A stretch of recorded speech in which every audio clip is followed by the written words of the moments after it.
We've spent a lot of time in this series explaining midterm elections, why they happen, how they work, who runs in them, what shows up on the ballot. And I feel like we got there. You know, midterms crash course accomplished. Why do I feel there's a but in here, Hannah? But our goal, it's the title of the first episode, our goal was to convince people that midterms matter. You know, full disclosure, we definitely had an agenda. We were trying to prove a point. Yes, that's true, but midterms do matter. Of course they matter. They can change the course of politics. They change the law. But I'm stuck on that final step, participation, showing up to vote, because midterms are going to happen whether people turn out for them or not. Now, that is actually my least favorite excuse for not voting. Okay, hear me out.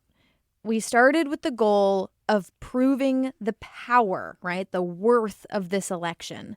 And I think we partially felt we needed to do that because a lot of people don't care. And we know that because we can look at voter turnout numbers and see that people just don't show up for the midterms the way they do for presidential elections. Yeah, but this is understandable. When you're voting for the leader of the free world, the largest office in our country, it's bound to bring people out. Voting for the president is huge, and it's in an obvious way. And that's not really the case with smaller local offices that are on your ballot in a midterm. And that fact isn't going away, right? No matter how you gussy them up, the midterms are missing that one crucial thing. Hannah, if at this stage you're trying to convince me that midterm elections are not a big deal, I'm not only going to lose it, but I got Dan Casino on speed dial right now. Okay, I would not dare try to do that to you, especially not at this point. But all I'm saying is, I think we need more. More what? More of a reason to turn up and to vote on Election Day. You got something? I think I do. Which is good because this is Civics 101, the podcast refresher course on the basics of how our democracy works. I'm Hannah McCarthy. I'm Nick Capodice. And today on Civics 101, we're going to turn the focus on you, dear listener, because it isn't the president who makes or breaks an election, it's you. Your 5 minutes in the voting booth are more than just an exercise in civil participation. Choosing to vote is like saying, hey, look over here, you better listen to me because I have got your job in my hands. Look, I hear you, Hannah, and I don't need convincing, but if we're going to go there with voting, then I have to say there are plenty of people who do show up to vote every year and still feel like legislators ignore them. You are absolutely right. That is the case for a lot of voters. And that's where I want to start, with the frustrating truth about making your voice heard. Speaking up is not just about Election Day. It's a lot of work, and it needs to be happening all the time. One of the problems, I think, with voting is that people think it's a passive action, that you do it every 2 years, you do it every 4 years, when in fact it's what you do between elections that actually energize the constituency during a campaign and during an election. That is Cheryl Cook-Kallio, everybody. High school teacher and former member of the California Assembly. And, you'll hear people say, well, I didn't know this was going to happen, or I didn't know this was going to be on the ballot. A lot of this is prepped for years in advance. And so voting is extremely important, but paying attention between voting and applying your civic knowledge between voting is equally as important to get the result. And to me, a good result is one that represents a broad constituency. But what does applying your civic knowledge actually look like?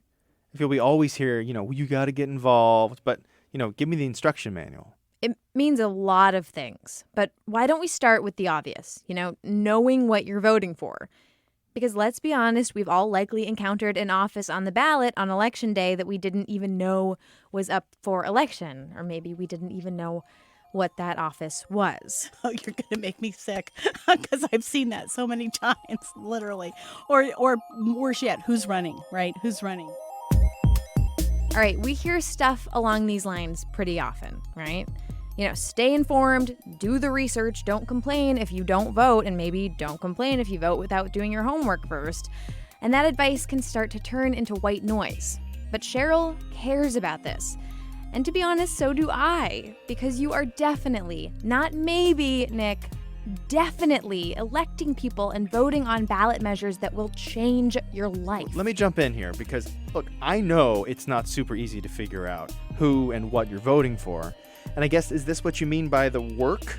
I've poured over so many ballots, not just from our state, New Hampshire, but from every state in the union. They're all completely different. They all have totally different rules, and it's frankly overwhelming. It is overwhelming and frustrating. And it's my job to research this stuff. But, passivity is easier. Soft focus is easier. And the thing is, I don't have to know. The world will go on rolling without my knowing exactly who I just helped to elect sheriff. But I'd rather just know who it is I'm voting for. That way, I don't wonder if I helped elect somebody who maybe goes against my morals. And luckily, we've got thousands of journalists and analysts around the country clamoring to provide us with that information. I think that people need to be informed. And in order to be informed, they have to look at a variety of sources. If the only place that you're getting your information is off of Facebook or Fox News or MSNBC, you're only getting half of the story. When I see a story come up and I look at the source of the story, I then physically look for other articles that may be done from a different perspective. It takes work. And part of the issue with living in a democracy is you have to be constantly vigilant. I guess if you want the government by and for the people to actually reflect what the people want, then the people have to know how to ask for what they want, how to establish it. It's such a huge task. I don't feel like any of us can show up on election day knowing everything.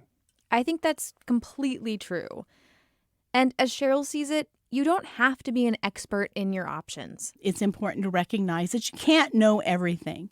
And so for me, if I'm in an area that I'm unfamiliar with, I will call a person that I think is an expert. Or here's the one thing that people don't do enough, and that is call the office of their elected official. If I'm really confused about something and I know the bill was authored in a particular office, or I know somebody who's opposed to that in a particular office, I will call up and ask for the information. That's what their job is to give you that information. Okay, that's the kind of work you can do before an election, in the month leading up to it, right? That's election day centric work. But I want to go back to this idea that Cheryl has about civic knowledge, because there's the kind of passivity that means not showing up to vote, and then there's the kind of passivity of not knowing who or what you're voting for before you do show up. But to Cheryl, civic engagement also has to take place in the off season, like being a baseball fan who pays attention to the draft and then watches spring training. Yeah, except these players are in charge of making law, so the stakes are a little higher. Slightly higher, yeah. And the actual lawmaking, the job that we essentially hire our legislature to do, that is what is going on in the off season. That's what's going on between elections. So the most important part of engaging with your rep or your senator is not the act of voting. Aside from the issue of actually getting to the polls and being sure you're allowed to vote, and we will get to that later, the impact of Election Day itself is largely psychological. But the lawmaking that comes after that is what makes your life better. Or, worse. That is what keeps your schools operating and your streets safe. And it's about approaching democracy. What's important? What do you need to do before an election?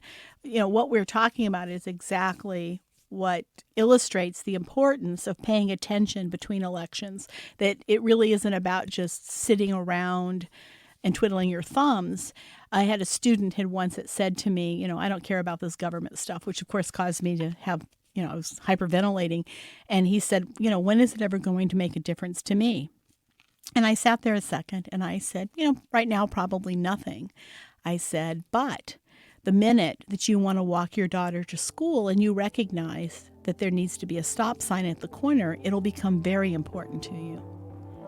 And he looked at me, he said, you're right. We all turn out for the presidential elections, and then we kind of trickle out for the midterm elections. And then, the rest of the time, how many of us show up when the work is actually being done? I think there's this sense that our metaphorical microphone only appears in the voting booth.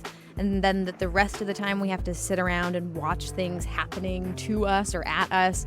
But we're allowed to comment on laws before they happen. We're allowed to ask for a stop sign.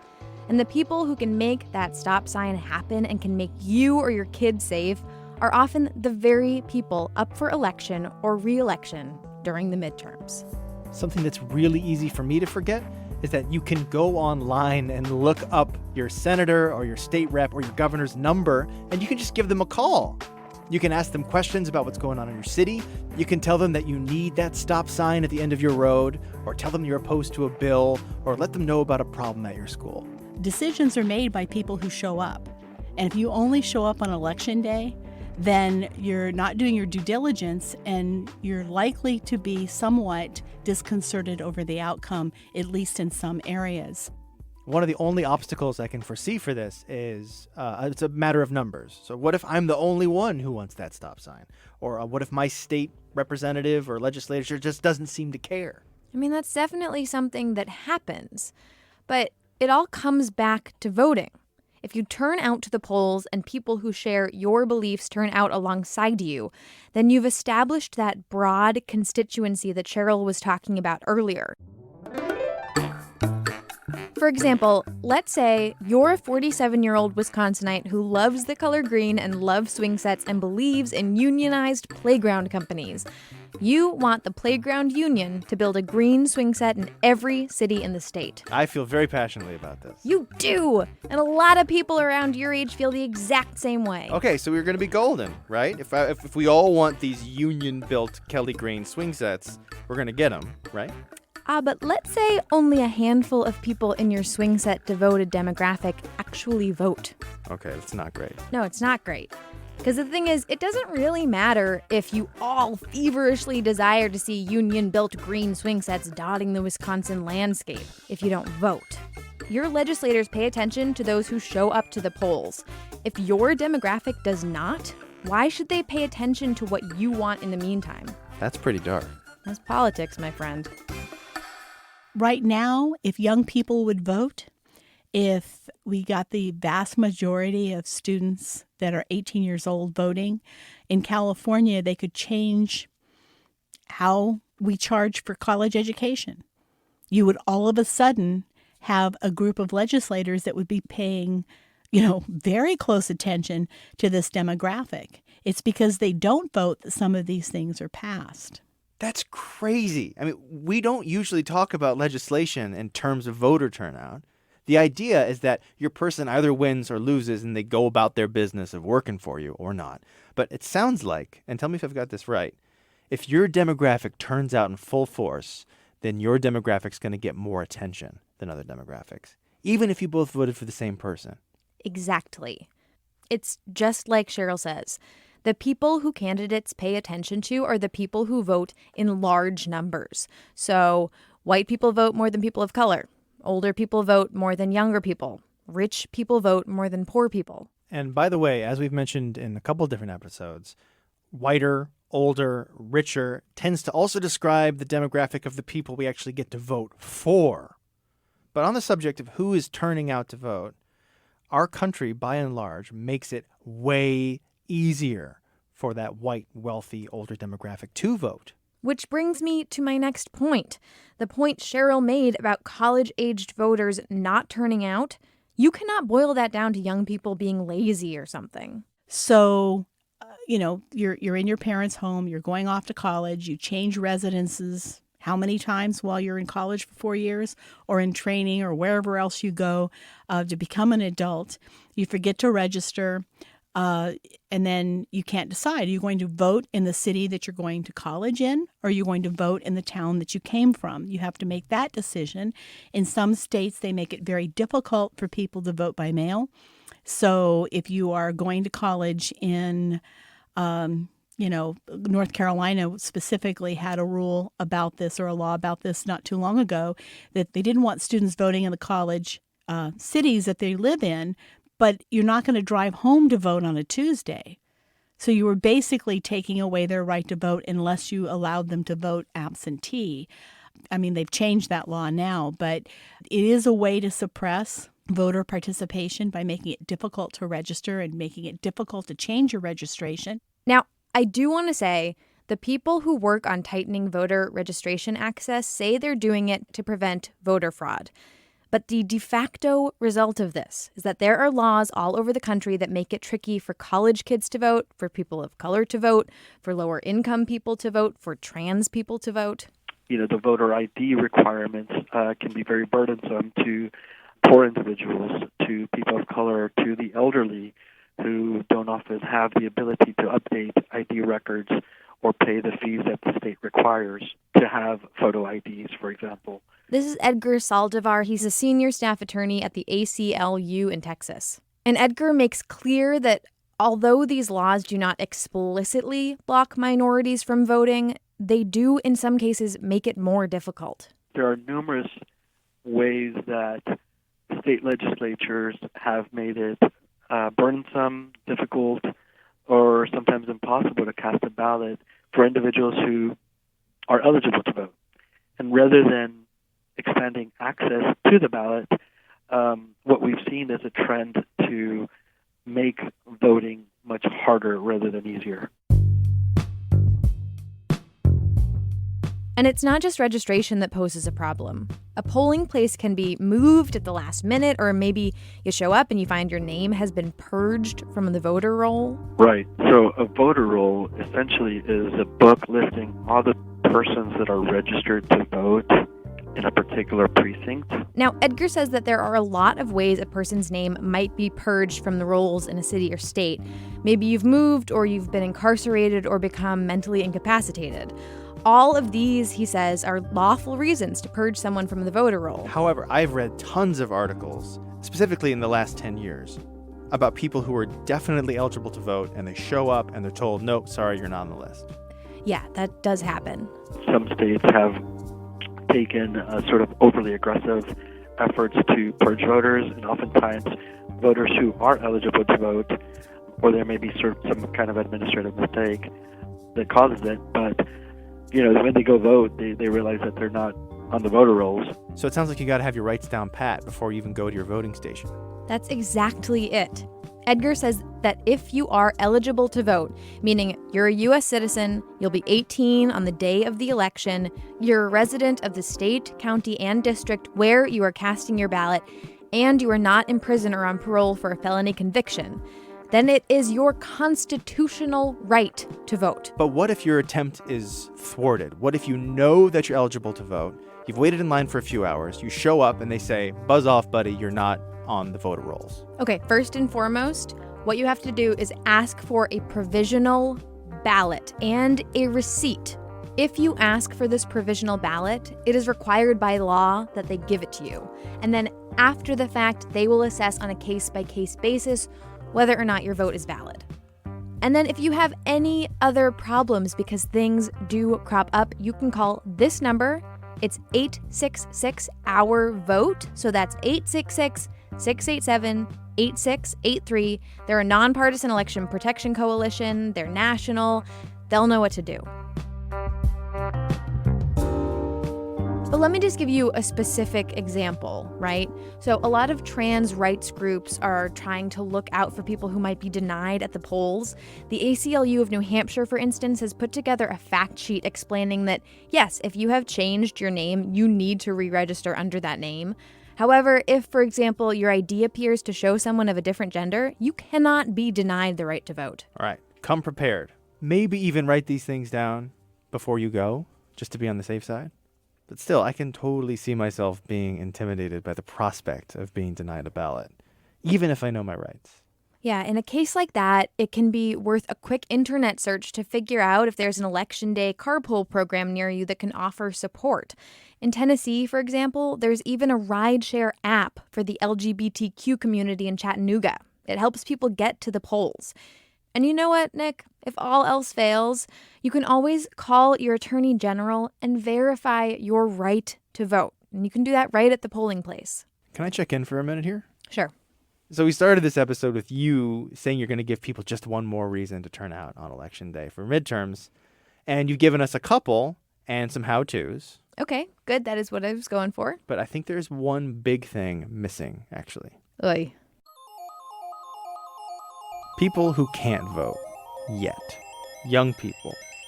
People who are going to be able to vote in the future, but just don't have that constitutional right yet in their lives.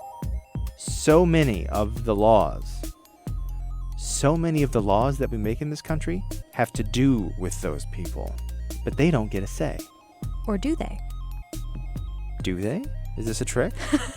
I mean, I say they do. I say young people are instrumental to affecting change. All right, go on.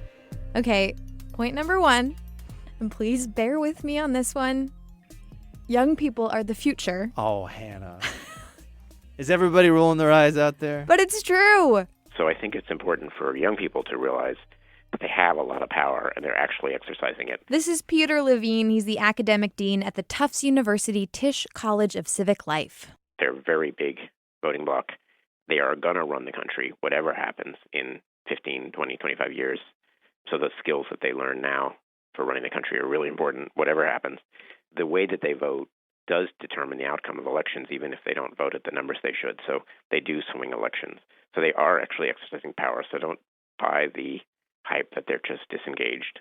Some of them are, but some of them aren't. But still, he's talking about the young vote. What about the young non-vote? So Peter has been doing research on civic engagement of people from kindergarten through senior year of high school, and he's been doing it for over a decade now. So he knows that, first of all, if you learn about voting when you're young, you can be a good voter by the time you actually get there. So the pattern in America is that people gradually become voters each decade until people get into their 80s. They vote at a higher rate, and it seems that people sort of overcome the barriers. They learn how to do it. They tune into some issues and get an idea who they're going to vote for. And once they do that, they're much more likely to vote again. So you could say voting is habit forming. And for the very youngest, the habit has only formed for about 1 in 5 in midterm elections. All right, so get in the habit of being a voter before you're actually a voter. Yeah, but that isn't it. You know, you can actually do something long before you're a member of the electorate. For one thing, what is more compelling, more sympathetic, than a young person demanding, say, justice or support? And what is more disappointing than a legislator who ignores that young person's call?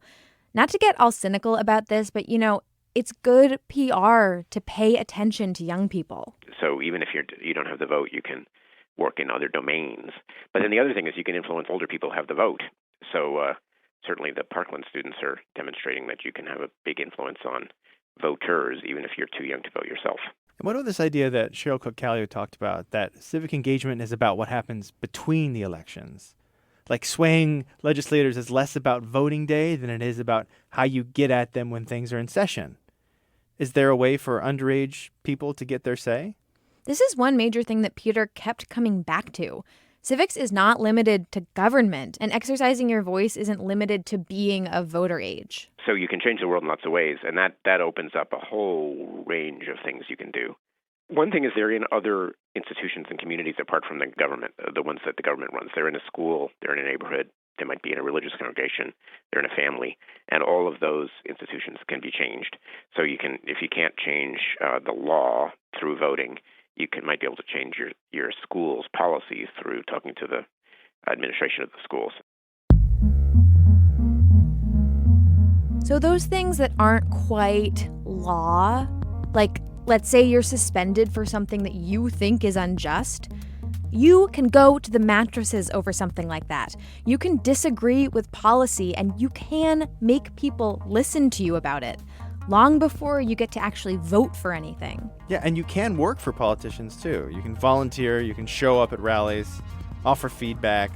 Like Bakari Sellers said, eat cold pizza in a church basement. Yeah. You can make it so by the time you might have to deal with the challenge to your right to vote, you know your rights better than anybody because you've been preparing for this your whole life. I mean, my big takeaway from all of this is that the lack of voter turnout is this kind of self-fulfilling prophecy. They say young people don't vote, and so young people don't get attention from legislators, and so they feel disenfranchised. And that literally disenfranchises them. They then don't vote. The same goes for any group of people who feel like they're on the outs. So I guess the best medicine is to prove those numbers wrong. Yeah, I couldn't agree more. Per usual, we're going to end this episode on the story of an historic midterm. Nick, do you have one for us? I sure do. All right. This one. Go vote, damn it! The truth is, we are winning. We're starting to win a lot, you have to say. The brand new CNN poll out this morning shows that independent voters breaking for Democrats in this year's midterms, 53 to 39%. 3.4 million Floridians have already voted. That already puts us past early voting numbers from the last midterm elections back in If 2014. you are a young Jillian's voter and you are undecided about whether you want to participate in these midterm elections, do you think that moves the Congressional needle? election has solidified its status as a coast-to-coast battle for the House, with both President Trump and former President Barack Obama. Yours won that seat. Every person out here this evening changed America tonight. Hannah, it brings me extreme sadness to say that we are at the end of this midterm edition series. But great joy to have completed it. That's right. And we have another thing already in the hopper. Stay tuned. We have an amazing series coming up. We want to thank all of the people we interviewed for this series, and there are many, and they are wonderful. That includes Keith Hip Hughes, Cheryl Cook-Kallio, who we used in every single episode, Bakari Sellers, Dan the Six-Fingered Man Casino, Andy E. Bush, Barry Burden, independent candidate Miley Foster, the team at MidPod, Heather Atwood and Nisi Panetta. Special thanks also to Dylan Scott, Ryan Williams, Leah Askarinam, Jeff Stigler, our sheriff candidate, Andy Wilson, Justin LeBlanc, Edgar Saldivar, Peter Levine, Guy Marzorati, and Tim Iman. Today's episode was produced by me, Hannah McCarthy, with Nick Capodice. Our executive producer is Erica Janik. Our team includes Ben Henry and Jackie Helbert. Maureen McMurray has an I voted tattoo instead of a sticker. Music in today's episode was by Kinsis Moreira, Azora, Broke for Free, and Blue Dot Sessions. Civics 101 is a production of NHPR, New Hampshire Public Radio.